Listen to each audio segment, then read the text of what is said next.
चलिए मेरे दोस्त, चलिए शुरू करते हैं। फटाफट आप लोग लाइव होइए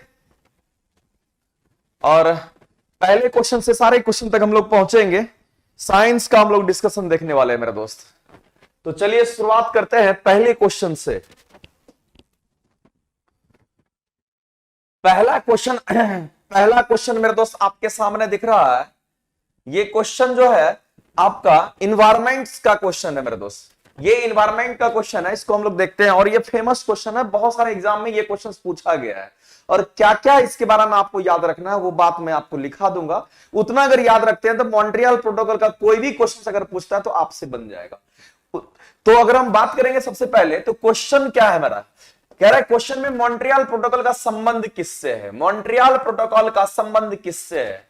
तो ये प्रोटोकॉल जो है मेरे दोस्त, ये सबसे सफल प्रोटोकॉल था। ध्यान रखेंगे, सबसे इंपॉर्टेंट बात तो ये है कि ये सबसे सफल प्रोटोकॉल रहा।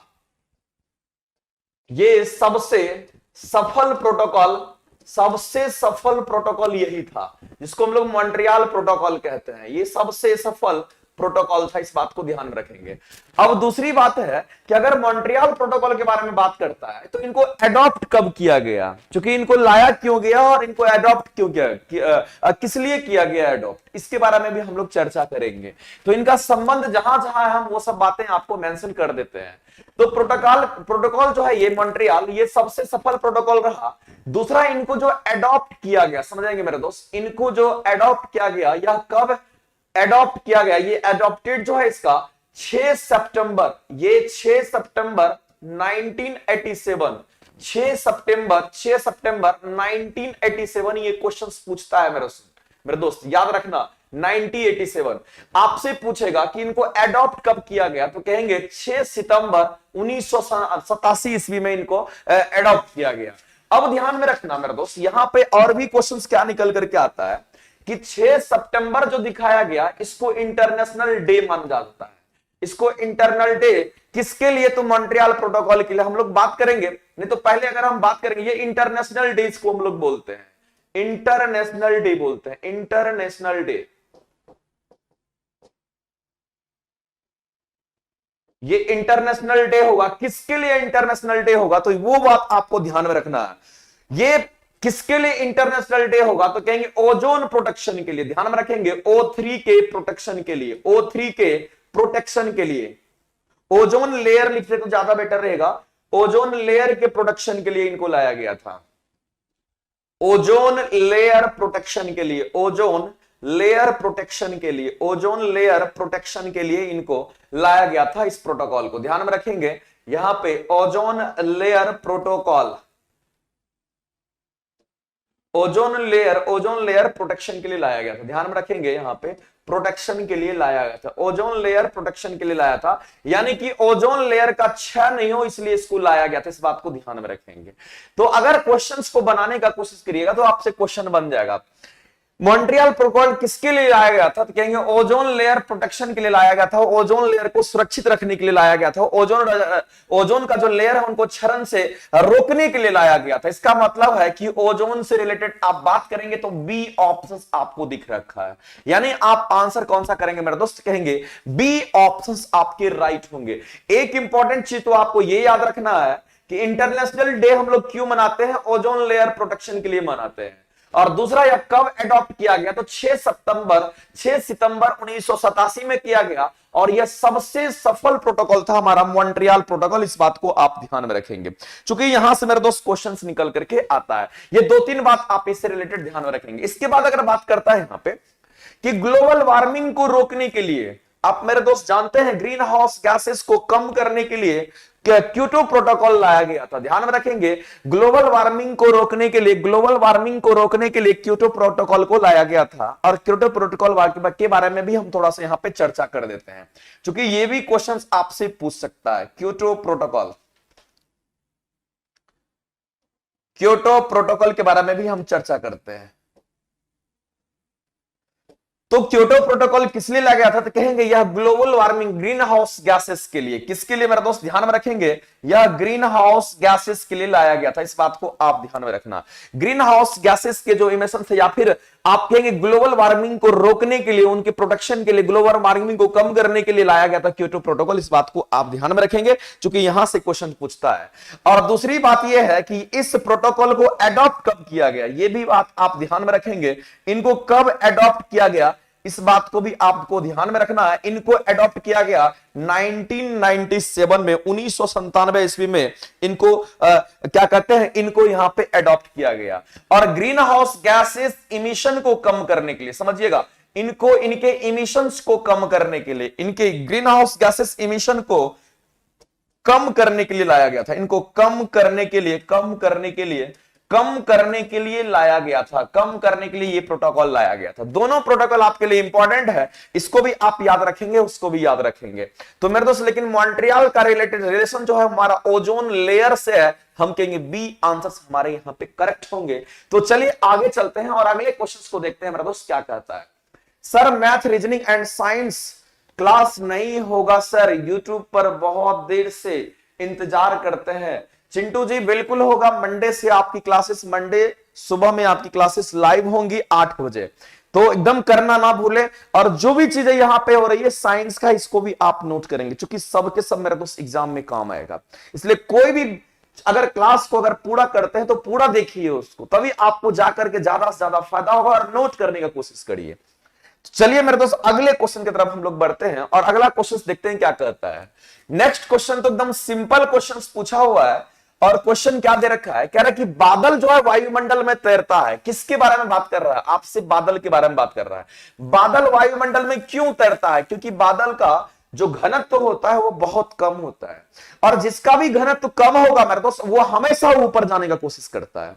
ध्यान में रखिएगा, जिसका भी घनत्व कम होगा ना, वो हमेशा ऊपर जाने का कोशिश करता है। जैसे कि पानी के ऊपर में तेल तैरता है, तो तेल का घनत्व, इसीलिए तेल का घनत्व कम है, इसीलिए पानी के ऊपर है। तो ध्यान रखना मेरे दोस्त, अगर गर्म हवा है, देखिएगा चिमनी का हवा देखिएगा गर्म है, अगर हवा गर्म हो गया वो और ऊपर जाने का कोशिश करता है। ठंडा हवा, गर्म हवा, अगर आपसे पूछेगा कि अगर कोई ठंडा हवा है, कोई गर्म हवा है, कौन ज्यादा जल्दी ऊपर जाने का कोशिश करेगा, कहिए गर्म हवा जल्दी जाने का ऊपर कोशिश करेगा। क्यों, क्योंकि गर्म हवा का घनत्व और भी कम होता है, वो ऊपर जाना पसंद करता है। तो जहां कहीं भी आप देखते होंगे, कहीं पे आग लगता है, चाहे कुछ भी देखते होंगे आप, जहां कहीं भी धुआं निकलता है, देखिएगा धुआं हमेशा ऊपर जाने की कोशिश करता है। तो धुआं में हमारे क्या में मौजूद है, तो कहेंगे हवा मौजूद होता है, और वह गर्म हवा होता है, वो ऊपर जाने की कोशिश करता है। तो ध्यान रखना, किसके कारण करता है, तो कहेंगे घनत्व के कारण करता है। इसका मतलब ड्यू टू डेंसिटी डिफरेंस। अगर बादल वायुमंडल में तैरता है तो कहेंगे यह ड्यू टू डेंसिटी डिफरेंस। ध्यान में रखना, ड्यू टू डेंसिटी डिफरेंस, ध्यान में रखना मेरे दोस्त, due to density difference, due to density difference हम यहां पे कहेंगे। लेकिन अगर हिंदी में इसको तोड़ करके और बोलेंगे तो कहेंगे कम घनत्व के कारण। सिंपल भाषा में अगर बोलेंगे तो बादल के लिए तो कहेंगे कम घनत्व के कारण। ध्यान में रखना, कम घनत्व के कारण, कम घनत्व के कारण कहेंगे, कम घनत्व के कारण क्या होगा, तो वह हमेशा ऊपर जाने का कोशिश करेगा। इस बात को आप ध्यान में रखेंगे, due to density of difference ही ऊपर जाता है, इस बात को आप ध्यान में रखेंगे। तो कम घनत्व है इसीलिए वह ऊपर जा रहा है। तो आप कहेंगे यहां पे निम्न ताप के कारण, नहीं मेरे दोस्त, निम्न ताप के कारण का कोई रिलेशन नहीं है बादल का ऊपर जाने का। अगर बात कर रहे हैं यहां पे या तैरने का, यहां पे तैरने की बात हो रही है। दूसरा बात कह रहा है कि निम्न वेग के कारण, नहीं मेरे दोस्त, ये भी गलत है। आप कहेंगे अल्प घनत्व के कारण, अल्प दाब के, देखिए दो ऑप्शंस आपको दे रखा, अल्प दाब के कारण और अल्प घनत्व के कारण। तो बादल अगर तैर रहा है ना मेरे दोस्त, कहेंगे अल्प घनत्व के कारण तैरेगा। तो आप आंसर क्या करेंगे इसका, 34 का, यहां पे 34 का डी ऑप्शन आप यहां पे करेक्ट करना, 34 का डी ऑप्शन आप करेक्ट करना। चलिए अमित जी का कहना है कि सर क्लियर नहीं दिखता है, वो नेट का इश्यू होगा मेरा दोस्त आपके पास, बाद बाकी यहां सब कुछ सही है। चलिए आप लोग फटाफट फटाफट करके मैसेज करिए, एक बार अगले क्वेश्चंस का आंसर करके बताइए। बहुत सिंपल क्वेश्चंस है, इससे सिंपल और क्या हो सकता है। कह रहा है कि मनुष्य जाति के एक पुरुष को, कह रहा है कि मनुष्य जाति के एक पुरुष को उसके एक्स शुक्राणु उसकी डैश से प्राप्त होती है। तो अगर मेरे दोस्त पुरुष है कोई, तो एक्स शुक्राणु जो आया है, क्रोमोजोम जो आया है, वो माता से आता है, और वाई किससे आता है, तो कहेंगे पिता से आता है। एक्स किससे आएगा, अगर बात करेंगे एक्स मदर से आएगा, और वाई किससे आएगा, तो कहेंगे पिता से आएगा। तो कह रहा है कि एक पुरुष में एक्स जो शुक्राणु है वो किससे आया है, कहेंगे एक्स के लिए रिस्पॉन्सिबल उसकी माता होगी, यानी कि बी ऑप्शन आपके राइट होंगे। अगर कहता कि वाई के बारे में अगर बात करता, तो आप कहते वाई क्रोमोसोम किससे आएगा, कहेंगे उसके पिता से आता। तो आप आंसर करते हैं सिंपल, बी ऑप्शन आपके यहां पे करेक्ट होंगे। देखते हैं कितने लोगों का आंसर आ रहा है मेरे दोस्त। चलिए आगे चलते हैं और आगे बढ़िए मेरे दोस्त। पूजा जायसवाल पूर्णिया, चलिए कोई बात नहीं है मेरे दोस्त। तो आप पूजा जी आप मेरे घर के पास के रहने वाले हैं, मेरा भी घर सहरसा ही है। चलिए आगे चलते हैं, अगले क्वेश्चन के बारे में बात करते हैं। पूर्णिया के रहने वाले हैं पूजा जायसवाल जी। चलिए आर के सक्सेस पॉइंट्स, चलिए बात करते हैं। अगला क्वेश्चन मेरे दोस्त बताइए क्या करेंगे, 52 नंबर का। कह रहा है कि निम्न में से किस उत्तक में कठोर कोशिका भित्ति पाई जाती है। आपसे ये क्वेश्चन पूछा गया है कि किस उत्तक में कठोर कोशिका भित्ति पाई जाती है। कठोर मतलब हार्ड सेल वॉल होता है, वह किसमें पाया था, आपसे ये पूछा है। तो मेरे दोस्त ध्यान में रखना, यहां पे मैं प्लांट टिश्यू के बारे में मैं थोड़ा सा बात कर देता हूं। यहां पे मैं प्लांट टिश्यू के बारे में मैं बात करता हूं, ध्यान से सुनना मेरे दोस्त, इसी से सारे क्वेश्चंस आपके बन जाएंगे। प्लांट टिश्यू में आपका दो तरह का टिश्यू होगा, एक आपका मेरिस्टेमेटिक टिश्यू होता है, एक आपका मेरा दोस्त मेरिस्टेमेटिक टिश्यू होगा, एक आपका मेरिस्टेमेटिक टिश्यू होगा। और मेरिस्टेमेटिक टिश्यू को हम लोग क्या कहेंगे मेरे दोस्तों, विभोज्योतक बोलते हैं। जिन यानी कहने का मतलब जिसमें प्लांट का विभाजन होता है, मेरिस्टेमेटिक टिश्यू, इसी को हम लोग विभोज्योतक बोलते हैं। इसको हम लोग हिंदी में मेरे दोस्त क्या बोलेंगे, विभोज्योतक बोलते हैं, इसको विभोज्योतक बोलते हैं। इस बात को आप ध्यान में रखना। क्वेश्चन बहुत बारीकी से मेरे दोस्त पूछता है, इसलिए आपको हर तरीके से एकदम तैयार रहना। इतना प्रैक्टिस कर लो, इतना प्रैक्टिस कर लो कि क्वेश्चन आपसे छूट नहीं पाए।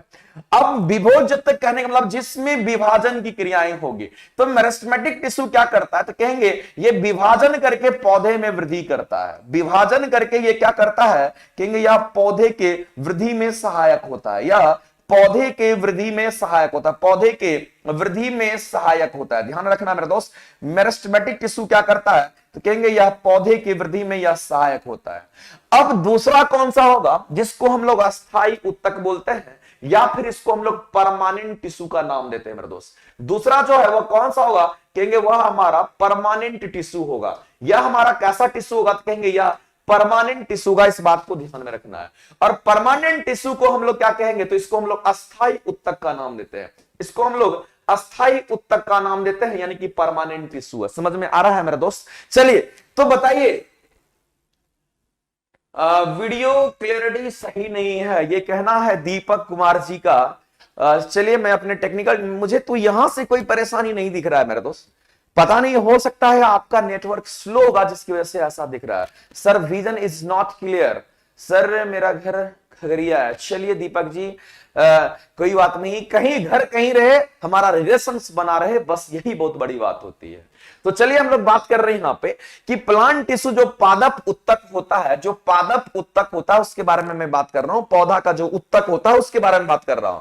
इनके दो पार्ट्स होंगे, एक तो मेरिस्टेमेटिक टिश्यू होगा, एक इनका परमानेंट टिश्यू होगा। मेरिस्टेमेटिक टिश्यू का काम क्या बात कहेंगे, या पौधे की वृद्धि में सहायक होता है। इनके भी अलग अलग पार्ट्स हैं जिसके बारे में मैं चर्चा करूंगा, लेकिन पहले मैं आता हूं मेरे दोस्त अस्थायी उत्तक के बारे में बात करता हूं। यहां पे जो अस्थायी उत्तक है इसके बारे में मैं चर्चा करता हूं। तो अस्थायी उत्तक भी वीडियो क्वालिटी बढ़ाने के लिए 720 करे, 480 करे, 360 करे, यहाँ तो सब कुछ ओके है वीडियो क्वालिटी बढ़ाने के लिए। ठीक, तो चलिए यहां पे हम बात करते हैं परमानेंट टिश्यू के बारे में। तो परमानेंट टिश्यू के भी दो पार्ट्स होंगे मेरे दोस्त, एक तो कॉम्प्लेक्स टिश्यू कहलाएगा, समझना बारीकी से। एक कॉम्प्लेक्स टिश्यू होता है, एक को हम लोग कॉम्प्लेक्स टिश्यू कहेंगे, और दूसरा जो हमारा होगा हमारा सिंपल टिश्यू होगा।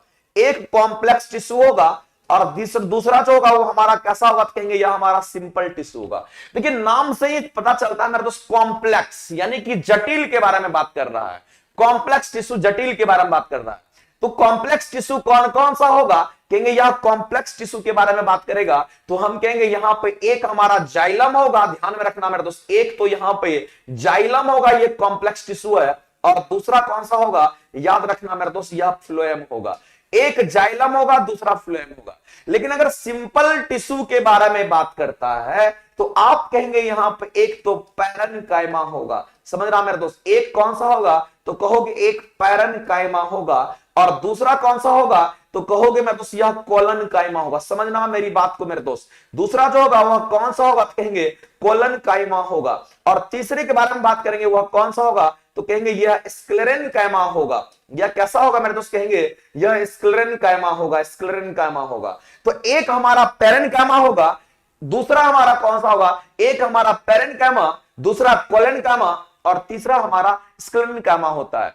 आपसे क्वेश्चन में पूछा है कठोर के बारे में बात कर रहा है, कठोर कोशिका भित्ति जो होती है वो किसकी होती है। याद रखना मेरे दोस्त, ये जो आपका स्क्लेरेनकाइमा देख रहे हैं इनकी जो बनी हुई कोशिका भित्ति होती है वो कठोर होती है। तो ध्यान में रखना कि ये रिस्पॉन्सिबल, कठोर के लिए जो रिस्पॉन्सिबल है वह कौन है तो कहेंगे कठोरता के लिए रिस्पॉन्सिबल है आपका स्क्लेरेनकाइमा। इसीलिए हमारे आंसर्स जो होंगे मेरे दोस्त क्या करेंगे, आप सी ऑप्शंस आप राइट करेंगे, सी ऑप्शंस आप राइट करेंगे, और आप कहेंगे जो स्क्लेरेनकाइमा है ये हमारा अस्थाई ऊतक का सिंपल टिश्यू है। अस्थाई ऊतक का ये सिंपल टिश्यू है। अस्थाई ऊतक का अगर आपसे जटिल ऊतक बोलता, अस्थाई ऊतक का अगर जटिल बोलता तो कहते जाइलम और फ्लोएम होगा। क्योंकि कॉम्प्लेक्स का मतलब होता है मेरे दोस्त, यहां पे कॉम्प्लेक्स का मतलब होता है जटिल, कॉम्प्लेक्स का मतलब क्या होगा कहना जटिल होता है। ध्यान में रखना इस बात को। तो परमानेंट टिश्यू, यहां पे दो बातें और समझ लेना मेरे दोस्त, कोलनकाइमा जो होता है ये लचीला होता है। जैसे स्क्लेरेनकाइमा आपका हार्ड होगा उसी तरह से अगर बात करेगा कोलनकाइमा का, कहेंगे कोलनकाइमा कैसा होगा तो सिंपल कहेंगे ये कोलनकाइमा जो होता है ये लचीला होता है। समझना मेरे दोस्त, यह कैसा होगा कहेंगे यह लचीला होगा, यह लचीला होगा। और अगर लचीला होगा तो कहेंगे यह तना और पत्ती को टूटने से बचाएगा। अगर मान लेते हैं किसी पौधा में अगर कोलनकाइमा है कहेंगे वह लचीला होगा, और अगर मेरे दोस्त लचीला होगा तो कहेंगे तना और पत्ती को टूटने से बचाएगा। तना और पत्ती को टूटने से बचाता है, तना और पत्ती को टूटने से बचाता है। तना और पत्ती को वह क्या करेगा कहेंगे टूटने से बचाता है, जिसको हम लोग क्या कहेंगे तो कोलनकाइमा कहेंगे। तो आप इसके बारे में भी ध्यान में रखेंगे चूंकि क्वेश्चन पूछता है। तीसरी बात यहां पे आपसे यह भी पूछ सकता है कि ये जो पैरेन्काइमा है मेरे दोस्त, यहां पे क्वेश्चंस एकदम ग्रुप डी या फिर आप जैसे बिहार सचिवालय अगर हैं या फिर किसी भी एग्जाम में आप देंगे एग्जाम या एनटीपीसी का दीजिए, अगर कोई भी एग्जाम में अगर बैठेंगे तो यहां से क्वेश्चंस आता है मेरे दोस्त, इसीलिए ये सारे बातें आपको पता होनी चाहिए। दूसरा जो है पैरेन्काइमा के बारे में बात करेंगे तो ये जड़ और तना में पाया जाता है, कहेंगे यह जड़ और तना में पाया जाता है, जड़ तना में पाया जाता है, जिसको हम लोग पैरेन्काइमा कहते हैं। इस बात को ध्यान में रखना है। चलिए, ये एरेन्काइमा का यहां पे कोई मतलब नहीं है, आपको ऐसे दे रखा है तो एटलीस्ट इतना पता होना चाहिए। अब हम बात कर रहे थे कि हम आपको ये बताने वाले थे कि जो मेरिस्टेमेटिक टिश्यू होता है इनके भी 2-3 भाग होते हैं।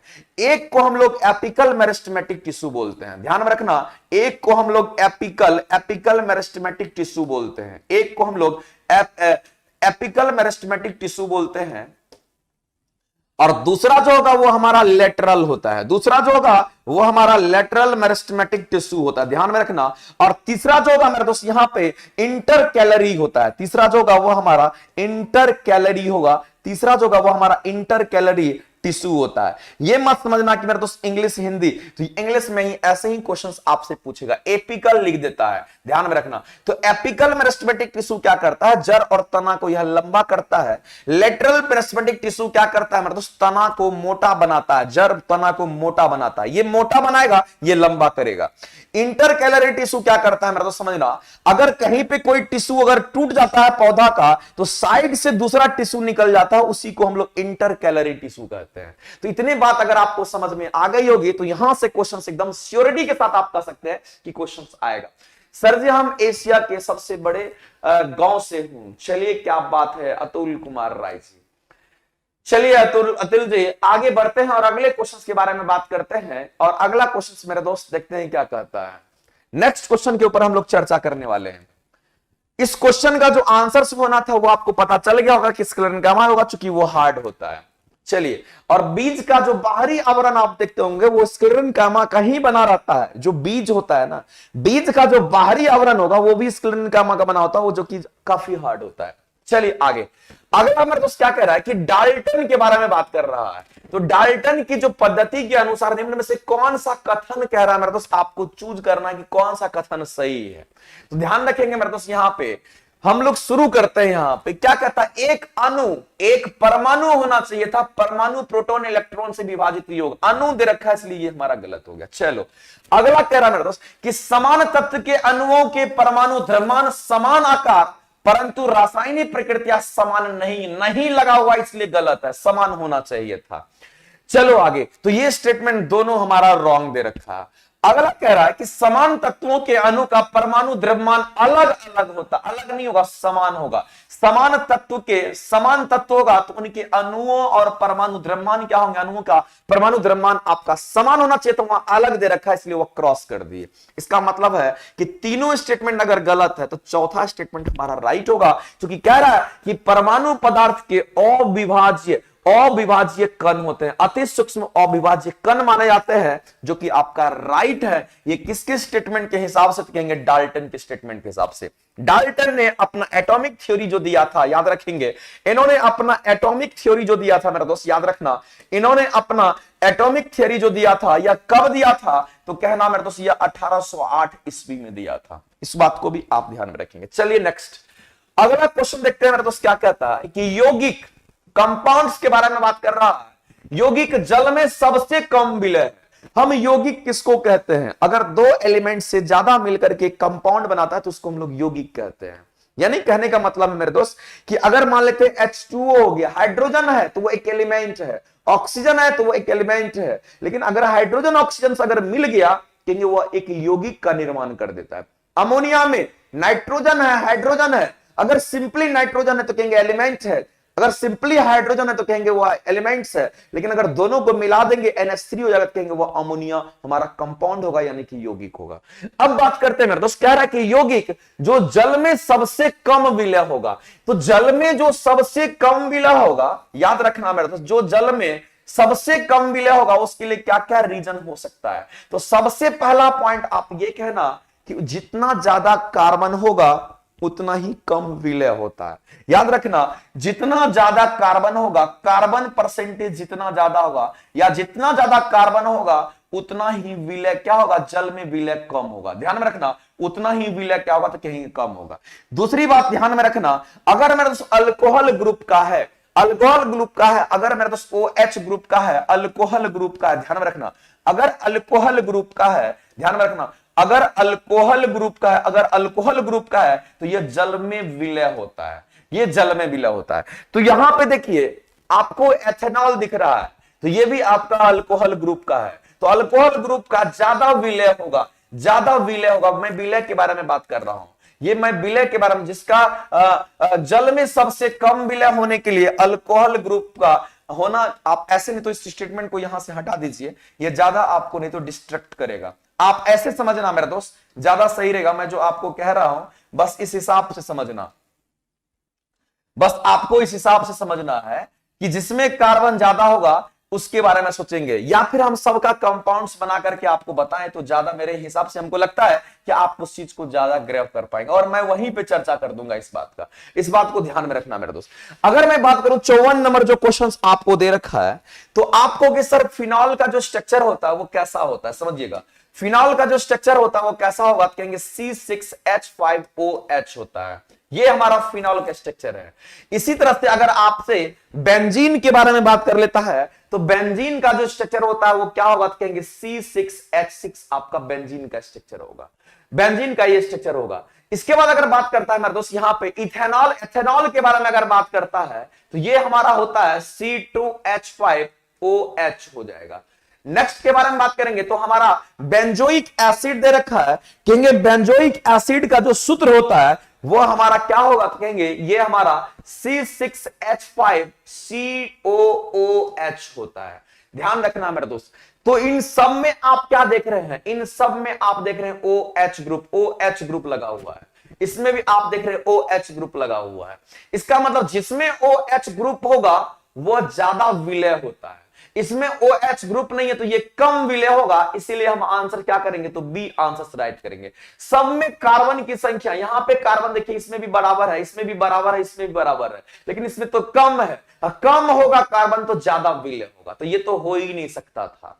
अगर OH के हिसाब से देखेंगे तो हमारा बी आंसर के साथ आप जाना पसंद करेंगे। चलिए आगे अगले क्वेश्चन की तरफ बात करते हैं। हाँ, ये क्वेश्चन मेरा दोस्त आप ध्यान में रखना, इस क्वेश्चन के बारे में 2 क्वेश्चंस हमेशा निकल करके आते हैं। अगर वो 2 क्वेश्चंस अगर आपको पता चल गया तो मेरे दोस्त आप श्योर रहना कि क्वेश्चंस कभी भी अगर आपसे पूछेगा यहां से तो आपसे बन जाएगा। अब बात करते हैं यहां पे क्वेश्चंस है क्या। क्वेश्चन आपके सामने ये है मेरे दोस्त कि चुंबकीय ध्रुव के बारे में बात कर रहा है और चुंबकीय ध्रुव का नमन कोण दे रखा है। नमन कोण पूछ रहा है आपसे, यानी आपसे एंगल ऑफ डिप पूछ रहा है। तो याद रखना मेरे दोस्त कि अगर चुंबकीय ध्रुव में आप जानते हैं, चुंबकीय ध्रुव के अगर बारे में बात करेगा या फिर सिंपली अगर पोल बोल देता है, उस कंडीशंस में अगर नमन कोण आपसे पूछता है तो आप कैसे आंसर्स करेंगे।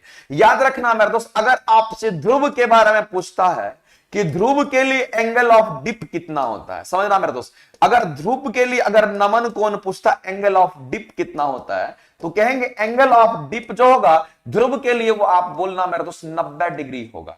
लेकिन अगर आपसे पूछ लेगा कि बताओ मेरे दोस्त विषुवत रेखा का कितना होगा, ध्यान में रखना ये सब क्वेश्चंस पूछता है और श्योर रहिए कि आपसे क्वेश्चंस अगर कभी एग्जाम में पूछ लिया गलती से तो आपको पता होना चाहिए। अगर मैं यहां पे विषुवत रेखा के बारे में बात करूं, किसके बारे में, अगर मैं यहां पे विषुवत रेखा या भूमध्य रेखा सब एक ही चीज है। विषुवत रेखा बोले या मेरे दोस्त आपसे भूमध्य रेखा बोले या फिर इंग्लिश में इसी को हम लोग इक्वेटर का नाम देते हैं, इसी को हम लोग इक्वेटर का नाम देते हैं। और जिस तरह से पोल है, ध्रुव है, इसको हम लोग पोल का नाम देते हैं, इस बात को समझना।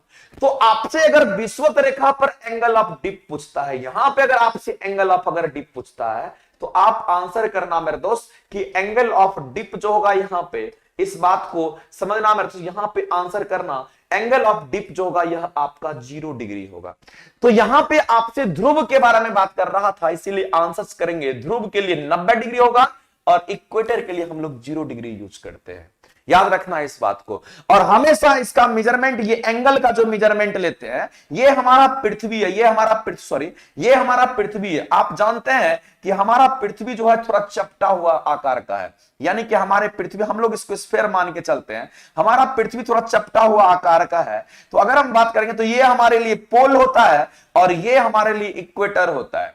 ऐसे कंडीशंस में आपसे पूछ रहा है मेरे दोस्त कि यहां पे अगर होगा तो 90 डिग्री होगा और यहां होगा तो आपके एंगल ऑफ डिप 0 डिग्री होगा। क्यों ऐसा क्यों होता है कि एंगल ऑफ डिप जो होगा मेरे दोस्त, उस कंडीशंस में हम देखेंगे तो ये और ये के बीच में हमेशा एंगल ऑफ डिप जो होगा हॉरिजॉन्टल एक्सिस से, ये वाला लाइन से मेजरमेंट होता है। तो जब आप पोल पे जाएंगे तो यह 90 डिग्री बनाएगा और जब मेरे दोस्त आप यहां पे इक्वेटर पे पहुंचेंगे, समझना, जब आप इक्वेटर पे ही रहेंगे, यहीं पे रहेंगे, तो इस केस में आपका थीटा का मान 0 डिग्री होता है।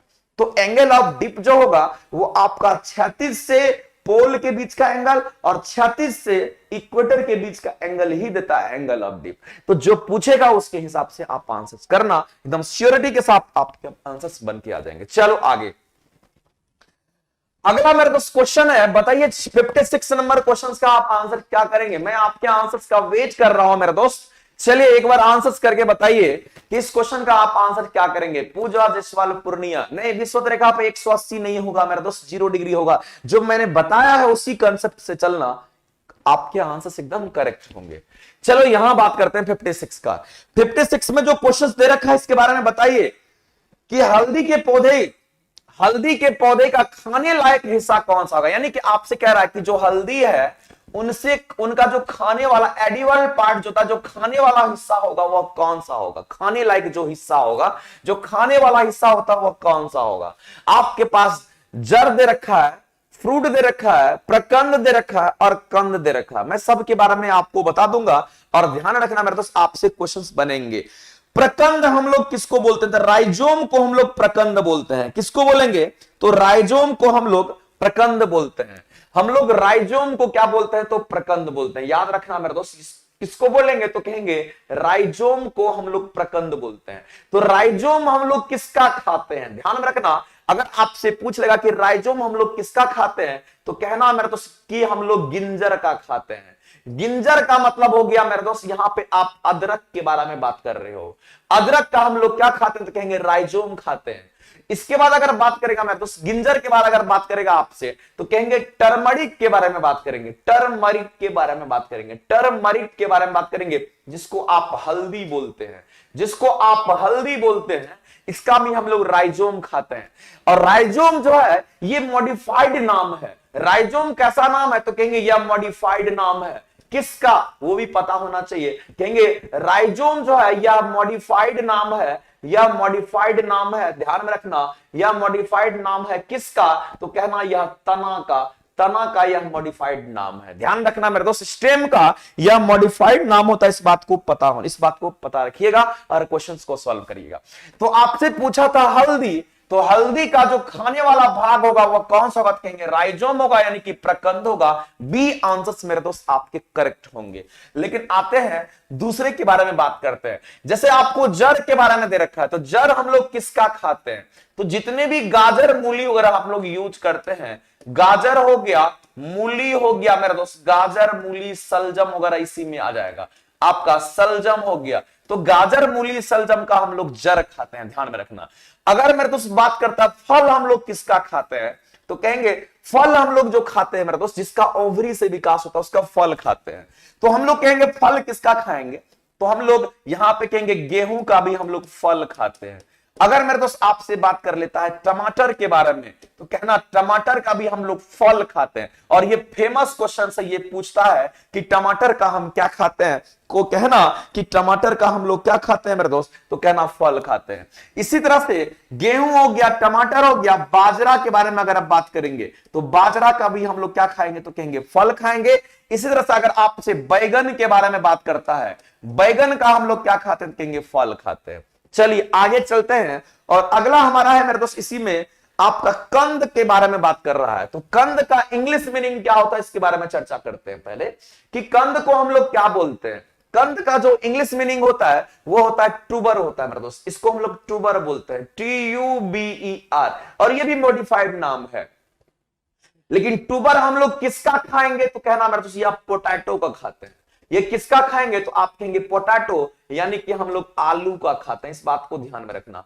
पोटैटो का हम लोग ट्यूबर खाते हैं, इस बात को आप ध्यान में रखेंगे। और यह ट्यूबर जो है, ये ट्यूबर जो है मेरे दोस्त, यह भी मॉडिफाइड नाम है, यह भी मॉडिफाइड नाम है, इस बात को ध्यान में रखना। यह भी आपका, यह भी आप कहेंगे कि ट्यूबर भी मॉडिफाइड नाम है, किसका, तो याद रखना मेरे दोस्त यह भी स्टेम का मॉडिफाइड नाम होता है, इस बात को आप ध्यान में रखेंगे। क्वेश्चंस यहां से पूछेगा।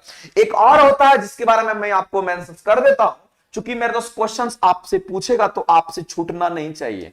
अगर आपसे मेरे दोस्त अगर लहसुन और प्याज के बारे में बात करता है, अगर आपसे लहसुन और प्याज के बारे में बात करता है, तो कहना लहसुन और प्याज का हम लोग क्या खाते हैं, तो कहना बल्ब खाते हैं।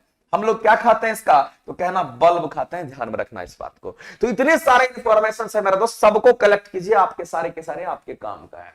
चलिए, हाँ बिल्कुल करेक्ट है पूजा जायसवाल। चलिए आगे चलते हैं, नेक्स्ट क्वेश्चन की तरफ बढ़ते हैं। बताइए इस क्वेश्चन का आंसर क्या करेंगे, जो 57 नंबर क्वेश्चन आपको दिख रखा है। बताइए इस क्वेश्चन का आप आंसर क्या करेंगे मेरे दोस्त, 57 नंबर का। हाइड्रा के बारे में बात कर दिया ना, तो सिंपल हो गया मेरे दोस्त, हाइड्रा हो गया, हाइड्रा हो गया, स्टारफिश हो गया, और आपका प्लेनेरिया हो गया। तो मेरे दोस्त हम कहेंगे यहां पे कि हाइड्रा, स्टारफिश, प्लेनेरिया, इसमें से क्या पूछ रहा है, इसमें कह रहा है कि निम्न में से किस प्रक्रिया द्वारा उत्पन्न होता है। इसका मतलब है मेरे दोस्त आपसे कि प्रजनन भाग पूछ रहा है हाइड्रा का, स्टारफिश का और प्लेनेरिया का। हम कहेंगे इन सब में पुनर्जनन होता है, यानी कि इन सब में मेरे दोस्त कहेंगे रीजनरेशन होता है। क्या होगा, कहेंगे रीजनरेशन होगा, REGENERATION, इसमें रीजनरेशन होता है। रीजनरेशन का मतलब होता है कि फिर से वो अपना शरीर तैयार कर लेता है। आप उसको अगर बात करेंगे मेरे तो कितने भी भाग में आप उसको काट देंगे, वह फिर से अपना शरीर तैयार कर लेता है, रीजनरेट कर लेता है, अपने शरीर को रीजनरेट कर लेता है। तो हम कहेंगे ये तीनों जो हमारा उनमें पुनर्जनन होता है, यानी कि रीजनरेशन होता है। इस बात को आप ध्यान में रखेंगे। जैसे कि ये आपके पास एक ऑर्गेनिज्म है, और इस ऑर्गेनिज्म को आप मान लेते हैं कि ऐसे काट दिए, काटने के बाद यहां से ये पार्ट्स निकल जाएगा और यहां पे अपना यह फिर से पूरा शरीर तैयार कर लेगा। ये बीच वाला भी यहां पे निकल करके अपना पूरा शरीर तैयार कर लेगा और इसी तरह से नीचे वाला भी अपना पूरा शरीर तैयार कर लेगा। यानी कि फिर से कटने के बाद फिर से रीजनरेट कर लेगा अपने शरीर को, इसीलिए उसको पुनर्जनन कहते हैं। और पुनर्जनन की प्रोसेस जो होती है वो किसमें होती है? कहेंगे हाइड्रा में भी होगा, स्टारफिश जो कि इकाइनोडर्मेटा समूह का आता है। ये किस फैमिली का है? याद रखना मेरे दोस्त, यह इकाइनोडर्मेटा फैमिली का है। ये आप कहेंगे ये Echinodermata, Echinodermata, Echinodermata, Echinodermata phylum का ये है। याद रखना स्टारफिश कहां का है? तो कहेंगे इकाइनोडर्मेटा फाइलम का ये जीव माना जाता है और ये समुद्री जीव होता है। इकाइनोडर्मेटा फाइलम के जितने भी जीव होंगे सभी जीव समुद्री होते हैं, इस बात को भी आप ध्यान में रखेंगे। इसके सभी जीव कैसे होंगे? तो कहेंगे सभी जीव इसके समुद्री होते हैं। इकाइनोडर्मेटा फाइलम का जितने भी जीव हैं सभी जीव इसके समुद्री होंगे। अब देखते हैं, बात करते हैं, आंसर आपको मिल गया होगा। लेकिन मेरे दोस्त अगर मुकुलन के बारे में बात करेंगे तो बडिंग कहां पे होता है? इंग्लिश में इसको बडिंग बोलते हैं। इंग्लिश में इसको क्या बोलेंगे? तो कहेंगे इसमें इंग्लिश में इसको बडिंग कहते हैं। ये बडिंग प्रोसेस है। बडिंग क्या? तो कहेंगे बडिंग प्रोसेस है, मुकुलन एक प्रोसेस है। तो कहेंगे मुकुलन किसमें होगा? तो हम एग्जांपल देते हैं आपको, मतलब बडिंग किसमें होगा? तो कहना कि बडिंग जो होता है वो हाइड्रा में होगा। किसमें होगा? तो याद रखना मेरे दोस्त हाइड्रा में बडिंग होता है। हाइड्रा में बडिंग भी होगा और पुनर्जनन भी होगा, इस बात को आप ध्यान में रखेंगे। हाइड्रा में आपका बडिंग होगा। ईस्ट के बारे में जिसको आप खमीर बोलते हैं, ईस्ट को आप क्या बोलते हैं मेरे दोस्त? आप खमीर बोलते हैं। कहेंगे इसमें भी आपका क्या होगा? तो कहेंगे बडिंग होता है। तो इसमें भी मुकुलन के द्वारा क्या होता है? तो आपका प्रजनन होता है, ध्यान में रखना। अगर बात करेगा मेरे दोस्त यहां पे आपसे विखंडन के बारे में अगर आपसे बात करता है तो कहेंगे विखंडन किसमें होगा? बाइनरी फ्यूजन जो होगा वह किसमें होगा? विखंडन किसमें होगा? तो आप कहना यह एक कोशिकीय जीव में होता है। यह किसमें होगा मेरे दोस्त? कहना कि यह एक कोशिकीय जीव में होगा। यह एक कोशिकीय जीव में होगा। और एक कोशिकीय जीव के अंतर्गत क्या क्या आता है? तो आप कहेंगे मेरे दोस्त इसी में आपका यूग्लिना वगैरह आ जाता है। यूग्लिना इसी में आता है मेरे दोस्त। किसमें आएगा? तो कहेंगे यूग्लिना आ जाएगा। परामीशियम के बारे में बात करेंगे।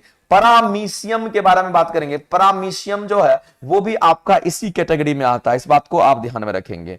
अमीबा हो गया, अमीबा भी इसमें में आएगा। ये अमीबा हो गया। इन सब में क्या होगा? अमीबा हो गया, यूग्लिना, परामीशियम हो गया। इन सब में ये सब एक कोशिकीय जीव है और एक कोशिकीय जीव में विखंडन होता है, बाइनरी फ्यूजन होता है, इस बात को आप ध्यान में रखेंगे।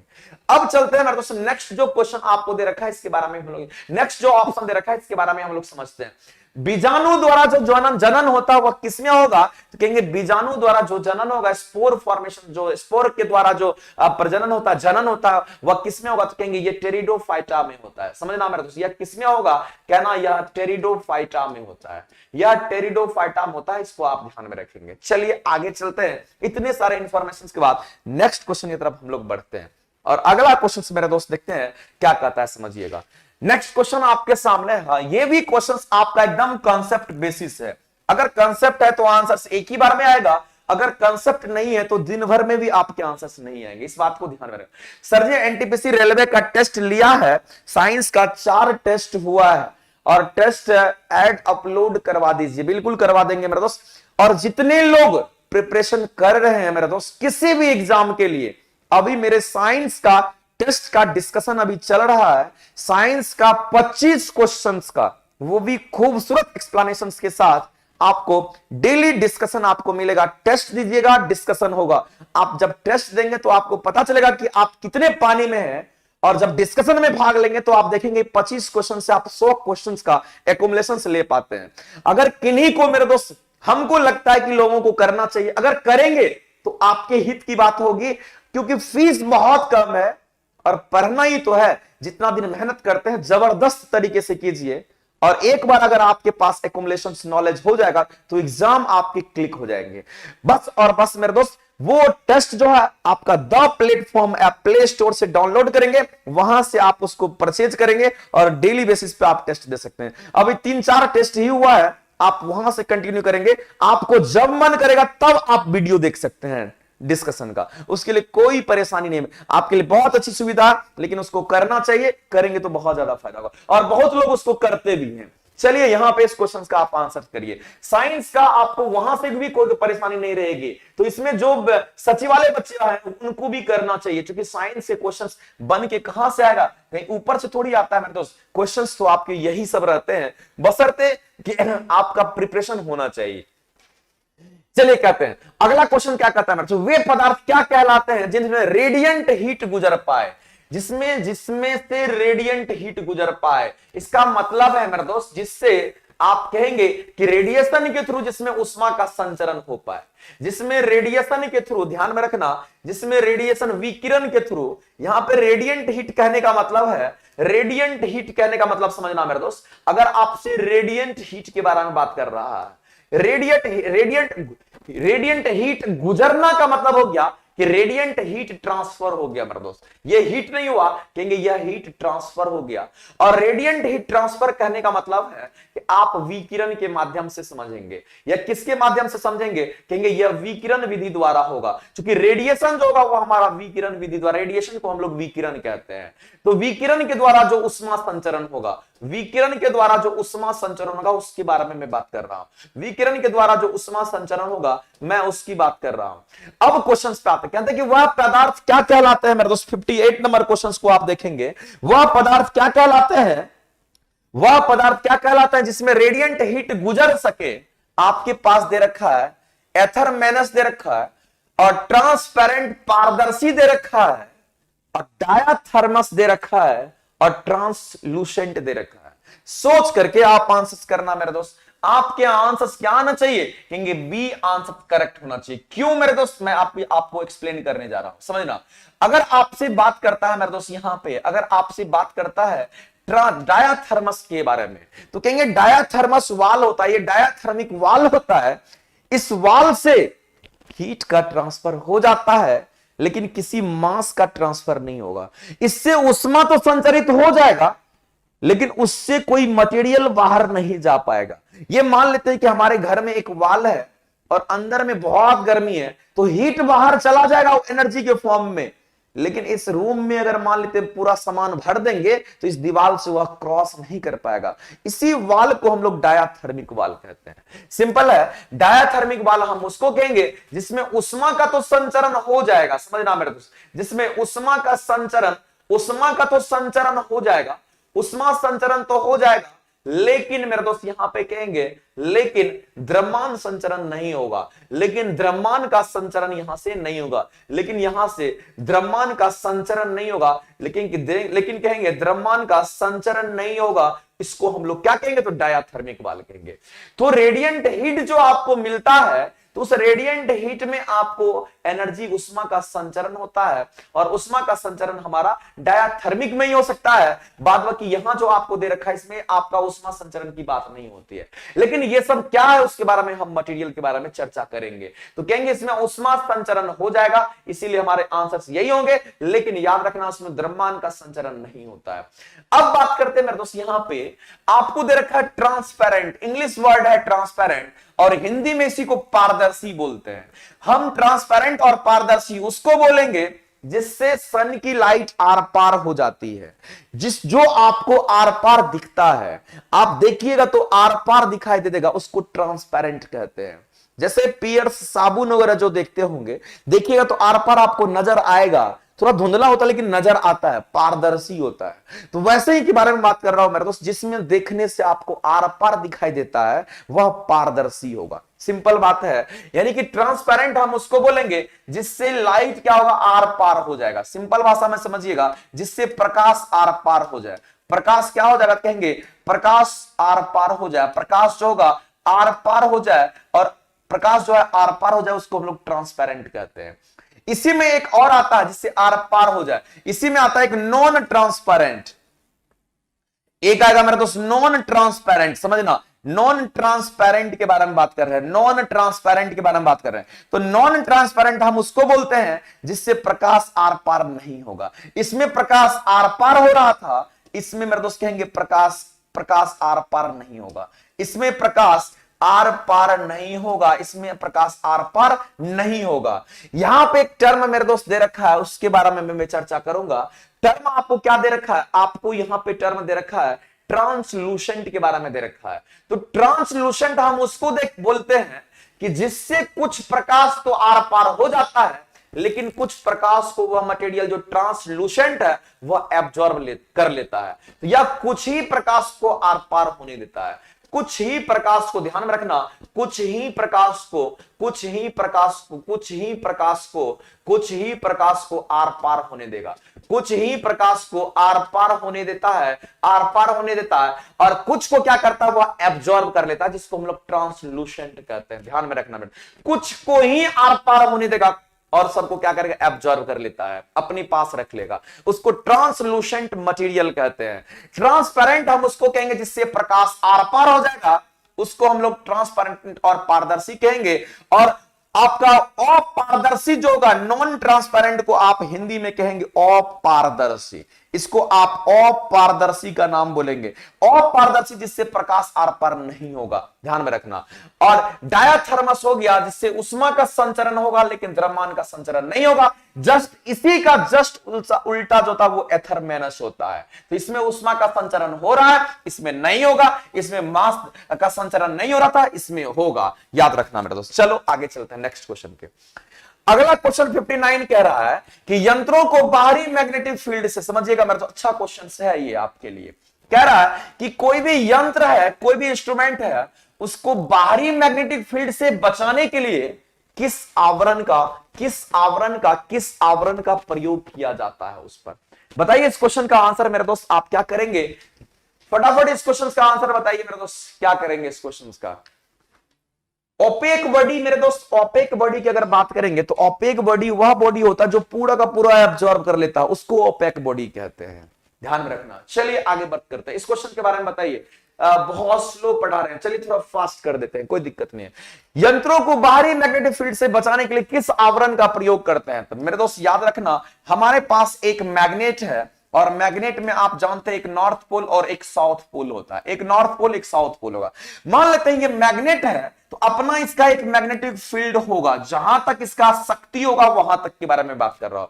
यहां तक इसका शक्ति है, यहां तक ये मैग्नेटिक फील्ड जनरेट करेगा, जिससे वह आकर्षित और विकर्षित का फोर्स, अट्रैक्शन और रिपल्शन दे सकता है। ये बाउंड्री लाइन है, इसके बाहर मैग्नेटिक फील्ड काम नहीं करेगा, इसके बाहर मैग्नेटिक फील्ड नहीं काम करेगा। मेरे दोस्त कहने का मतलब है कि बाहरी मैग्नेटिक फील्ड से, अगर मान लेते हैं यहां पे हम एक मैग्नेट रख देते हैं, यहां पे एक मैग्नेट रख देते हैं, ये नॉर्थ है और ये साउथ है, तो जाहिर सी बात अगर इसका मैग्नेटिक फील्ड ज्यादा होगा तो ये क्रॉस करना चाहेगा इसके बाउंड्री को, इसके अंदर जाना पड़ेगा, इनके अंदर जाना चाहेगा। लेकिन मेरे दोस्त अगर मेरा मन है कि इसके अंदर ना जा पाए, हम क्या करेंगे, इसके बाहर, इसके आवरण पर, इसके बाहर, इसके आवरण पर हम क्या करेंगे, कोटिंग कर देंगे। हम लोग क्या करेंगे यहां पे, तो कोटिंग कर देंगे। कोटिंग किसका करेंगे, तो हम कहेंगे कच्चा लोहा का। किसका कोटिंग करेंगे, कहेंगे वह कच्चा लोहा का, कच्चा लोहा का लेयर चढ़ा देंगे, कच्चा लोहा का कोटिंग कर देंगे। अगर कच्चा लोहा हम यहां पे डाल देते हैं तो इनका मैग्नेटिक फील्ड इसके ऊपर कोई प्रभाव नहीं डालेगा। तो हम कहेंगे कि यहां पे बाहरी मैग्नेटिक फील्ड से बचाने के लिए इसके ऊपर में कच्चा लोहा का हम लोग कोटिंग कर देंगे, जिससे कि इसके अंदर उनका मैग्नेटिक फील्ड इफेक्ट नहीं आ पाएगा। तो चलिए अगले क्वेश्चन की तरफ बढ़ जाते हैं। अगला क्या कहता है मेरे दोस्त, ये तो सिंपल है, आवर्त सारणी में गैसीय तत्व कहां होगा, तो आप कहेंगे दायां होगा और ऊपर की तरफ होगा, तो बी ऑप्शंस आपके राइट होंगे। मैं शॉर्ट में यहां पे थोड़ा सा जिक्र कर देता हूं, ये मेरा पीरियोडिक टेबल है मेरा दोस्त, ये हमारा एस ब्लॉक होगा, ये हमारा पी ब्लॉक है, ये हमारा डी ब्लॉक है। यहां पे समझना मेरे दोस्त, यहां पे आप जानते हैं यहां पे जो भी एलिमेंट्स होंगे उसको हम लोग क्या बोलेंगे, इस सारे एलिमेंट्स को हम लोग उपधातु बोलते हैं। इसको हम लोग क्या बोलेंगे, तो इसको हम लोग उपधातु बोलेंगे। इधर जो भी एलिमेंट्स होंगे ना, इसको हम लोग अधातु बोलेंगे और अधातु बोलेंगे, और इधर ही हमारे जो एलिमेंट्स हैं वो गैसेस के फॉर्म में रहता है। अगर मेरे दोस्त यहां इधर बात करेंगे तो इधर हमारा धातु होगा, इधर हमारा धातु होगा। तो जो गैसेस होते हैं वो ऊपर में आपको देखने को मिलता है, तो दायां और ऊपर कहेंगे, दायां भाग और ऊपर की ओर हमारा क्या होगा, तो कहेंगे गैसेस वाले पार्ट्स होते हैं। चलो आगे अगला क्वेश्चन पे, तब अगला कह रहा है कि पॉलीथीन इनमें से किसको पॉलीमराइज करके बनाया जाता है, तो कहेंगे पॉलीथीन का अगर केमिकल फॉर्मूला यहां पे दे रखा है तो आप आसानी से आंसर कर सकते हैं। केमिकल फॉर्मूला दे रखा है, तो कहेंगे पॉलीथीन का जो केमिकल फॉर्मूला होगा वो हमारा C2H6 सिंगल कार्बन चेन का होना चाहिए। तो कार्बन हमारे कितने हैं, तो कहेंगे 2, और यहां 3 हाइड्रोजन, यहां पे 3 हाइड्रोजन। हम कहेंगे ये हमारा पॉलीथीन का स्ट्रक्चर माना जाता है, तो हम कहेंगे हमारे आंसर्स क्या होंगे, सी ऑप्शन यहां पे राइट करेंगे। चलिए नेक्स्ट, अगला कह रहा है कि निम्नलिखित में से प्रतिक्रिया संतुलित कौन सा है। तो आप देखिएगा लेफ्ट साइड और आप देखिएगा राइट साइड, आप देखिएगा रिएक्टेंट वाला साइड, आप देखिएगा प्रोडक्ट वाला साइड। कितने कितने एलिमेंट्स हैं, कैल्शियम 1 है, कैल्शियम 1 है, क्लोरीन 2 है, 2 से गुना है, क्लोरीन भी 2 हो गया, चलो ठीक है, ये तो ठीक है। हाइड्रोजन 2 है, यहां पे भी हाइड्रोजन 2 है, करेक्ट है। SO4 अगर आप बात करेंगे जहां पे SO4, सल्फर 1 है तो सल्फर 1 है, ऑक्सीजन 4 है तो कह रहे हैं ऑक्सीजन 4 है। इसका मतलब पहला ही हमें बैलेंस दिख रहा है, यानी आंसर्स हमारे करेक्ट होंगे। यहां देखिए हाइड्रोजन 2 है, हाइड्रोजन 2 है, क्लोरीन 2 है, क्लोरीन भी 2 है, ऑक्सीजन 1 है, ऑक्सीजन नहीं है, चलो बैलेंस नहीं है। इसी तरह से आप चेक करेंगे इन सब में भी आपका अनबैलेंस्ड है, लेकिन बैलेंस्ड आपका ए होगा।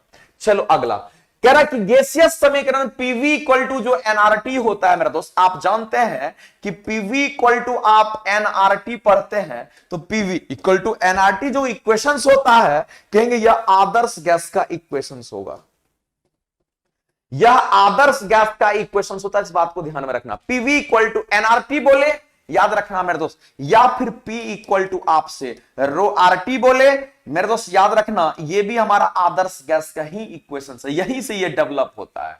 तो कहेंगे PV इक्वल टू एनआरटी जो है ये आदर्श गैस का इक्वेशन है, जिसके अंदर आपसे पूछा गया कि ये R क्या है। और याद रखना मेरे दोस्त, जब कभी भी आदर्श गैस के बारे में बात करेगा तो तापमान आप हमेशा केल्विन में यूज करना, और पीवी इक्वल टू अगर एनआरटी बोल दिया उसमें R के बारे में अगर पूछता है तो इसको बोलते हैं कैरेक्टरिस्टिक गैस कांस्टेंट, इसको बोलेंगे CHARACTRISTIC, इसको कैरेक्टरिस्टिक गैस कांस्टेंट बोलते हैं। और कैरेक्टरिस्टिक गैस कांस्टेंट इसलिए इसको बोलते हैं, अकॉर्डिंग टू कैरेक्टर ये वैल्यू चेंज होता है, इसको बोलते हैं कैरेक्टरिस्टिक गैस कांस्टेंट। यानी कि अलग अलग गैसेस का, जितनी भी गैसेस प्रेजेंट हैं, हमारा हाइड्रोजन है, ऑक्सीजन है, नाइट्रोजन है, सबका मान सबके लिए आर का वैल्यू जो होगा अलग अलग होता है, उनके द्रव्यमान संख्या के हिसाब से यह वेरी करता है, इस बात को आप ध्यान में रखना। और कैसे वेरी करता है, तो कहेंगे आर जो होगा यह हमेशा व्युत्क्रमानुपाती होता है, किसका, तो कहेंगे यह मॉलिक्यूलर वेट का, यानी कि द्रव्यमान संख्या का। आप इसको द्रव्यमान संख्या कहेंगे। जिनका द्रव्यमान संख्या, जिस भी गैस का द्रव्यमान संख्या ज्यादा होगा उनका कैरेक्टरिस्टिक गैस कांस्टेंट कहेंगे कम होगा। जिसका ये ज्यादा होगा, याद रखना मेरे दोस्त, ये उल्टा रिलेशंस में होता है, जिसका द्रव्यमान संख्या ज्यादा होगा जिस गैस का, उसका कैरेक्टरिस्टिक गैस कांस्टेंट का वैल्यू कम होगा। अब इसको हम लोग हिंदी में क्या बोलेंगे, इसको हम लोग गैस स्थिरांक कहते हैं, यानी गैस कांस्टेंट का भी नाम दे देते हैं। तो कहेंगे यहां पे सी आंसर्स मेरे दोस्त क्या होंगे, तो करेक्ट होंगे। चलिए आगे चलते हैं, अगला क्वेश्चन देखते हैं क्या कर, हमारे शरीर की हड्डियों में कौन से ऊतक पाए जाते हैं। तो आप जानते हैं मेरे दोस्त कि हड्डी के बारे में बात कर रहा है ना, तो हड्डी जो है ये हमारा संयोजी ऊतक है। हड्डी हमारा कैसा ऊतक है, कहेंगे ये हमारा कनेक्टिव टिश्यू होता है। हड्डी जो है ये हमारा कनेक्टिव टिश्यू है, समझना मेरे दोस्त, यह कैसा टिश्यू है, कहेंगे यह हमारा कनेक्टिव टिश्यू है, यह हमारा कनेक्टिव टिश्यू है। यह कैसा है मेरे दोस्त, कहेंगे यह हमारा कनेक्टिव टिश्यू है, जिसको आप हिंदी में संयोजी ऊतक का नाम बोलते हैं। यह संयोजी ऊतक है, कनेक्टिव टिश्यू है। अब कनेक्टिव टिश्यू के बारे में अगर बात करेगा मेरे दोस्त, कौन कौन सा हो सकता है, कहेंगे ब्लड होगा, ब्लड होगा, समझना मेरे दोस्त, ब्लड है, बोन, बोन हड्डी के बारे में मैं बात कर रहा था, हड्डी है, ब्लड हो गया, बोन हो गया। अगर बात करेगा मेरे दोस्त एडिपोज के बारे में अगर बात करता है, एडिपोज भी कनेक्टिव टिश्यू है। अगर आपसे कार्टिलेज के बारे में बात करता है मेरे दोस्त, अगर आपसे कार्टिलेज के बारे में बात करता है तो कहेंगे यह भी कनेक्टिव टिश्यू है। अगर आपसे लिम्फ के बारे में बात करता है कहेंगे यह भी कनेक्टिव टिश्यू है। ये सब के सब संयोजी ऊतक है। और हड्डी के बारे में पूछा गया है तो कहेंगे यह एक संयोजी ऊतक है। सी आंसर आप करेक्ट करेंगे। चलिए आगे, अगला देखते हैं मेरे दोस्त क्या कहता है कि वर्षा होने के पहले हमें ज्यादा गर्मी महसूस होती है, इसका रीजन क्या है। आपसे क्वेश्चन ये पूछा है कि वर्षा होने से पहले आपको गर्मी क्यों लगती है मेरे दोस्त, तो कहेंगे वर्षा जब होती है तो उस केस में क्या होता है मेरे दोस्त, आप जानते हैं कि कंडेंसेशन, संघनन होता है। जो भी हमारे एनवायरमेंट में वाष्प प्रेजेंट है वह द्रव में परिवर्तित होता है। इसका मतलब है मेरे दोस्त, कहेंगे जल वाष्प जो होगा, जल वाष्प हमारा किस में, तो कहेंगे द्रव में परिवर्तित होगा। तो कहेंगे जल वाष्प जब द्रव बनता है तो टेम्परेचर को घटाना पड़ता है, तापमान को घटाना पड़ता है। इसका मतलब है जब तापमान को घटाएंगे तो यहां से हीट को बाहर करना पड़ेगा। इसका मतलब है कि यहां से उष्मा को क्या करना पड़ेगा, हीट को बाहर करना पड़ेगा। यहां से हीट को बाहर करना पड़ेगा। हीट को क्या करना पड़ेगा, कहेंगे हीट को बाहर करके हम तापमान को घटाएंगे और जलवाष्प जल में परिवर्तित हो जाएगा। जलवाष्प द्रव कहने का मतलब है यह जल में परिवर्तित हो जाएगा। या किस में, तो कहेंगे यह जल में परिवर्तित हो जाएगा। तो देखिए जलवाष्प द्रव बनने की प्रक्रिया में उष्मा उत्सर्जित करती है, बिल्कुल सही बात है। जब इससे हीट बाहर आएगा तो हम कहेंगे जलवाष्प क्या बनेगा, तो कहेंगे द्रव बन जाएगा। यानी मेरे दोस्त हमारे आंसर जो होंगे यानी डी ए ऑप्शन राइट होंगे। जलवाष्प द्रव बनने की प्रक्रिया में उष्मा ऊर्जा अवशोषित करेगी नहीं, उष्मा को बाहर करेगी। उष्मा बाहर होगा जलवाष्प से तभी वो ठंडा होगा, और ठंडा होगा तो कहेंगे वह पानी बन जाता है। ध्यान रखेंगे, इसका मतलब ये स्टेटमेंट गलत दे रखा है। जलवाष्प ना तो उष्मा ऊर्जा उत्सर्जित करते हैं, ये तो गलत स्टेटमेंट है मेरा दोस्त, बिल्कुल करती है।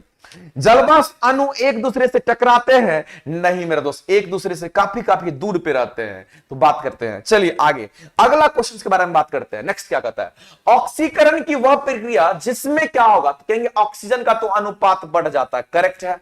धात्विक तत्व में भी कमी आती है, ये भी करेक्ट है। संयोजकता जो है इलेक्ट्रॉन के बढ़ने से आप कहेंगे वो भी बढ़ जाता है, कहेंगे सब कुछ इसके करेक्ट हो जाएंगे। चलिए आगे अगला देखते हैं। कह रहा है कि भ्रूण तथा मादा के बारे में बात कर रहा है। जब मदर के गर्भ में बालक होता है, जब मदर के गर्भ में शिशु होता है, तो उस शिशु को जो पोषण मिलता है ना वो प्लेसेंटा से मिलता है, जिसको आप नाभि कहते हैं।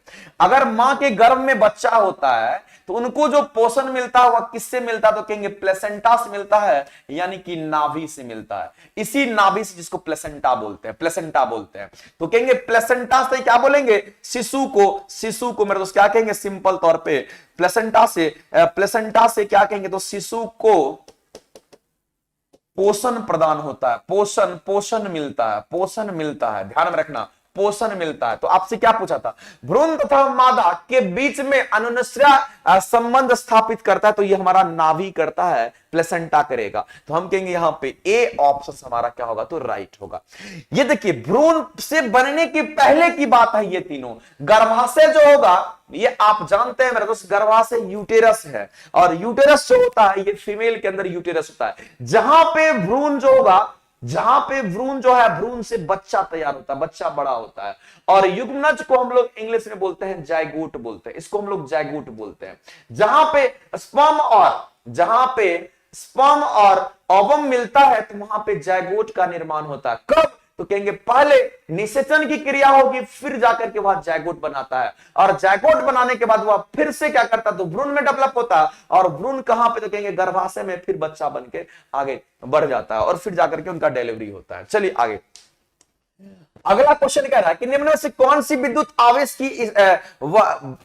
आवेश के बारे में बात कर रहा है, मतलब विद्युत आवेश की वह एसआई इकाई है। तो इसमें से देख कर कहीं लगेगा आवेश की इकाई कौन सी हुई, तो कहेंगे कूलम होगा, जो लगभग इतने इलेक्ट्रॉन के निहित आवेश के बराबर होगा मेरे दोस्त। तो आप जानते हैं Q इक्वल टू NE होता है फॉर्मूला में। यहां से अगर आप नंबर ऑफ इलेक्ट्रॉन्स निकालेंगे तो ये Q अपॉन में E हो जाएगा, जो कि इलेक्ट्रॉन है। और Q जो है हम मान लेते हैं एक कूलम्ब के लिए, तो कहेंगे इलेक्ट्रॉन का जो चार्ज होता है 1.602 इंटू 10 टू द पावर -19 कितना होगा, कहेंगे यह कूलम्ब होता है। ऐसे सिचुएशंस में आप नंबर ऑफ इलेक्ट्रॉन्स कैलकुलेट कर रहे हैं, इसकी value 6.25 into 10 to the power 18 निकल करके आपको आ जाएगा मेरा दोस्त। तो यहां पे कूलम आप सीधे सीधे कहते कि कूलम किसके लिए, आवेश के लिए, तो आवेश का यूनिट कूलम होता है और कुछ नहीं सोचना है। यहां पे सीमेंस के बारे में बात कर रहा है तो ये इलेक्ट्रिकल कंडक्टेंस के बारे में बात करता है। G इक्वल टू आप जानते हैं मेरे दोस्त रेजिस्टेंस होता है, और रेजिस्टेंस का यूनिट आप जानते हैं ओम होता है, प्रतिरोध का यूनिट ओम होता है, और इसी को ओम इनवर्स भी बोलते हैं, और इसी को हम लोग सीमेंस भी बोलते हैं, इसी को हम लोग सीमेंस भी बोलते हैं, ध्यान में रखना। अब देखिए यहां पे हेनरी जो है ये प्रेरकत्व का, ये आपका ये प्रेरकत्व का, या फिर आप इसको इंडक्टेंस बोल सकते हैं। इसी को हम लोग क्या बोलते हैं, तो इसी को हम लोग इंडक्टेंस का नाम देते हैं। ये इंडक्टेंस का एसआई यूनिट होता है। बैकुरल के बारे में बात करेगा तो कहेंगे यह रेडियो एक्टिविटी का, आप यहां पे रेडियो एक्टिविटी का, ये रेडियो एक्टिविटी का एसआई यूनिट होता है। रेडियो एक्टिविटी का, ये रेडियो एक्टिविटी का आप कहेंगे एसआई यूनिट होता है। चलिए आगे चलते हैं। अगला कह रहा है कि वेस्परेसिन जो होगा ये हार्मोन है, और वेस्परेसिन हार्मोन को एंटी डायरेटिक हार्मोन भी बोलते हैं, यानी कि एडीएच हार्मोन भी बोलते हैं। और ये इस हार्मोन की वजह से क्या होगा, कहेंगे यह हार्ट बीट को बढ़ाता है। ये किसको बढ़ाएगा, तो कहेंगे यह हार्ट बीट को बढ़ा देता है, यह हार्ट बीट को बढ़ाने का काम करता है। और साथ ही साथ मेरे दोस्त क्या करेगा, याद रखना, यह जल को भी स्टोर करता है। ये जल को क्या करेगा, कहेंगे जल को स्टोर करता है। ये जल को स्टोर करता है, जल को स्टोर कर, हमारे बॉडी में जल का स्टोरेज कौन करता है, तो कहेंगे वह वेस्परेसिन हार्मोन रिस्पॉन्सिबल होता है उसके लिए। तो हार्ट बीट को भी बढ़ा देगा, और यह वृक्क नलिकाओं में जल का पुनराव शोषण करता है, यह भी सही है। और साथ साथ अगर हार्ट बीट बढ़ेगा तो कहेंगे धमनी को सिकुड़ जाएगा, यानी कहने मतलब ये भी करेक्ट होगा, कहेंगे सब के सब यहां पे करेक्ट होंगे वैसोपेरेशन के बारे में। चलिए आगे कह रहा है कि किसी सेल का विद्युत वाहक बल क्या होता है, तो कहेंगे विद्युत वाहक बल जो होगा उस सेल के भीतर विभव का वह वितरण करता है। बी आंसर्स आपके यहां पे राइट होंगे। अगला कह रहा है कि प्रतिजनन एंटीजन के बारे में बात करता है। प्रतिजनन एंटीजन क्या करता है, तो कहेंगे वह प्रतिरक्षी के निर्माण को बढ़ावा देता है, यानी कि आप कहेंगे बॉडी के अंदर एंटीबॉडी तैयार करता है और आपको किसी रोग से प्रतिरक्षा यानी कि रोग से सुरक्षा प्रदान करता है, एंटीजन जो होता है। तो कहेंगे सी आंसर्स आपके राइट होंगे। अगला कोई भी ऑप्शंस आपके गलत है यहां पे। अगला क्वेश्चन मेरे दोस्त दे रखा है कि पृथ्वी की सतह पर सभी स्थानों पर जी का मान अचर नहीं रहता है। जी का मान कह रहा है स्मॉल जी का मान अचर नहीं रहता, उसका क्या कारण है, तो पहला दे रखा है पृथ्वी ध्रुव पर चपटी और विषुवत रेखा पर फुली होती। करेक्ट है मेरे दोस्त, क्योंकि आप जानते हैं जो पृथ्वी होती है वो पूरा का पूरा गोल नहीं है, पोल पे चपटा हुआ सेब के आकार का और ऐसे फुला हुआ रहता है। जो सेब का आकार चपटा हुआ और फुला हुआ ऐसा आकार का होता है। हम लोग मान के चलते हैं कि वो स्फेयर है, लेकिन स्फेरिकल होता नहीं है, वो चपटा हुआ और फुला हुआ होता है। यानी कहने का मतलब है कि चपटा हुआ और फुला हुआ है, इसीलिए जी का वेरिएशंस हो जाता है। जी जो है ये अचर नहीं होता है, जी जो होता है आपको क्या कहते हैं, बदलते रहता है। और आप जानते हैं मेरे दोस्त कि जो विषुवत रेखा होगा, अगर विषुवत रेखा के बारे में बात करेगा तो कहेंगे यहां पे जी का मान मिनिमम होता है, कम होता है। लेकिन अगर ध्रुव के बारे में बात करेगा तो कहेंगे यह जी का मान जो होगा यह मैक्स होता है, यानी कि मैक्सिमम होगा।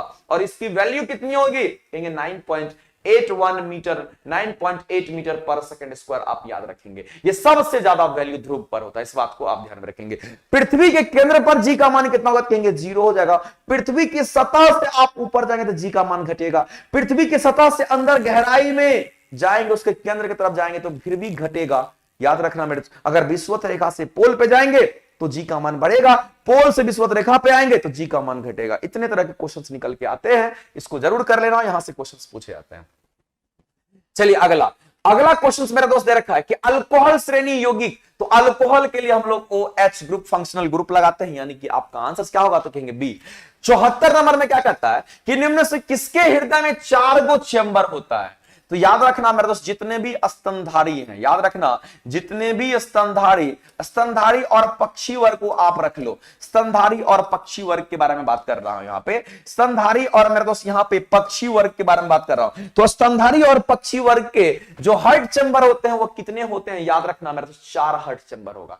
तो मोर जो है ये आपका पक्षी वर्ग में आता है, कहेंगे इसके 4 हर्ट चैम्बर होंगे। समुद्री घोड़ा जो होता है मेरे दोस्त, इसको हम लोग फिश कहते हैं, ये वास्तविक मछली के अंतर्गत आता है। ये किसमें आएगा, कहेंगे यह हमारा वास्तविक मछली है। घोड़ा मत समझ लेना, ये समुद्री घोड़ा, घोड़ा के आकार का होता है, समुद्र के अंदर होता है, लेकिन ये समुद्री घोड़ा क्या होगा, कहेंगे ये वास्तविक मछली है, ये वास्तविक मछली होता है। और किसी भी मछली का अगर वास्तविक मछली अगर मेरे दोस्त है, अगर वह मछली है तो उसके हर्ट चैम्बर कितने होंगे, तो कहेंगे 2 होता है।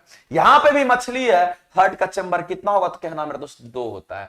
मेढक जो उभयचर है, इसके 3 होते हैं। एक बात और ध्यान में रखना मेरे दोस्त, जितने भी सरीसृप हैं, अगर मैं सरीसृप के बारे में बात करूं, अगर मेरे दोस्त यहां पे मैं अगर सरीसृप के बारे में बात करूं, तो सरीसृप के जो हर्ट के चैम्बर होते हैं वो 4, लेकिन ये सरीसृप कौन कौन से होंगे, याद रखना मेरे दोस्त, इसके अंदर आपका मगरमच्छ और घड़ियाल ही सिर्फ आएगा। यहां पे केवल मैं यहां पे ओनली लिख देता हूं, केवल घड़ियाल। और ध्यान में रखना मेरे दोस्त, कभी याद रखना आप, कभी अगर आपसे पूछ लेता है तो कहेंगे सरीसृप में ओनली केवल किसके लिए, घड़ियाल और यहां पे मगरमच्छ के बारे में मैं बात कर रहा हूं, मगरमच्छ के बारे में बात कर रहा हूं। इनमें 4 गो हर्ट चैम्बर होता है, और इनको छोड़ करके सारे शरीर, इनको छोड़कर मेरे दोस्त समझना, इनको छोड़कर सारे सरीसृप, इनको छोड़कर सारे सरीसृप की मैं बात करूं, सारे सरीप की मैं बात करूं, तो इसमें 3 ही हर्ट चैम्बर होता है।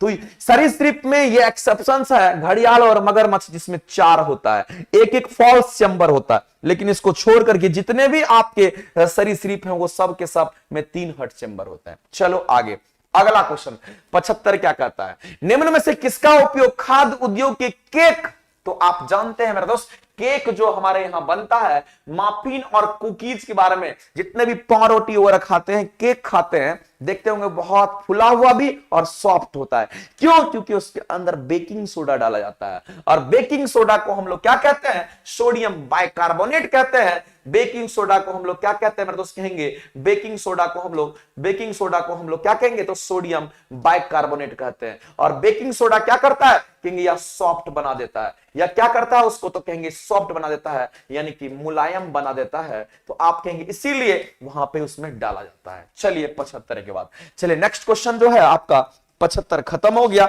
देखिए खत्म होने में समय थोड़ी लगता है, बशर्ते कि मेरे दोस्त आप कितना सीखे। हमें लगता है कि आप बहुत कुछ सीख लिए होंगे, और मेरी क्लासेस आपकी यहीं पे खत्म होती है। फिर मिलते हैं नेक्स्ट, आज के लिए इतना ही, ओके बाय बाय। तो इसीलिए मेरे दोस्त मैं आपसे ये कहना चाहता हूं कि जरूर साइंस का डिस्कशन जरूर करेंगे, जाकर के द प्लेटफॉर्म ऐप पे देखिएगा, मिलेगा, वहां से जरूर करिए, क्योंकि फायदा आपको बहुत होगा। मेरे ऊपर विश्वास करिए, आगे चल करके मैं 1 से 2 महीने के अंदर आपसे मैं पूछूंगा कि आपसे कितना क्वेश्चंस बनता है, आपसे बहुत क्वेश्चंस लगेंगे। चलिए ओके बाय बाय।